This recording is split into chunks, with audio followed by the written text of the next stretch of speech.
দার্জিলিং এ অমিত শাহর সভা বাতিল হলো। দার্জিলিং এ অমিত শাহর সভা বাতিল হলো। বিজেপি প্রার্থী রাজু বিস্তার সমর্থনে সভা অমিত শাহের আর কিছুক্ষণের মধ্যেই শুরু হওয়ার কথা ছিল, কিন্তু সেই সভা বাতিল হলো হঠাৎ। ঠিক কি কারণে বাতিল হলো আমাদের প্রতিনিধি ভেঙ্কটেশ্বর সঙ্গে রয়েছেন। ভেঙ্কটেশ্বর, আর কিছুক্ষণের মধ্যে শুরু হওয়ার কথা ছিল, কি কারণে বাতিল সভা?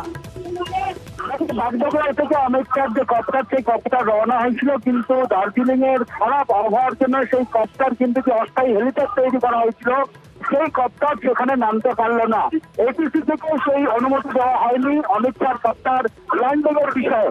এবং তারপরেই অমিত শাহ একেবারে তার যে বিহারের কাটিয়ারে আরো একটি সভা রয়েছে, রাজনৈতিক সভা।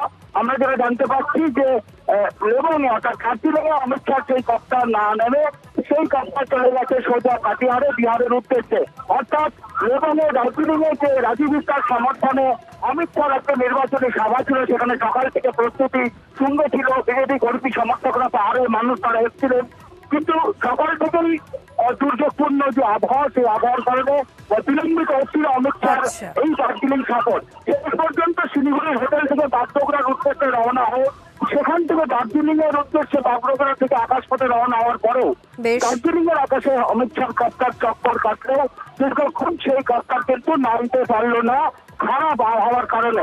এবং এখনো পর্যন্ত বিজেপির পক্ষ থেকে সরকারিভাবে জানানো হয়নি যে সভা বাতিল, কিন্তু আমরা যেটা সূত্র মারফত জানতে পারছি অমিত শাহ ইতিমধ্যেই বিহারের কাটিয়ারের উদ্দেশ্যে তার কপ্টার রওনা দিয়ে দিয়েছে এবং অমিত শাহ যে নির্ধারিত এবং একটা দার্জিলিং এর যে সভা, সেই সভা বাতিল করা হয়েছে।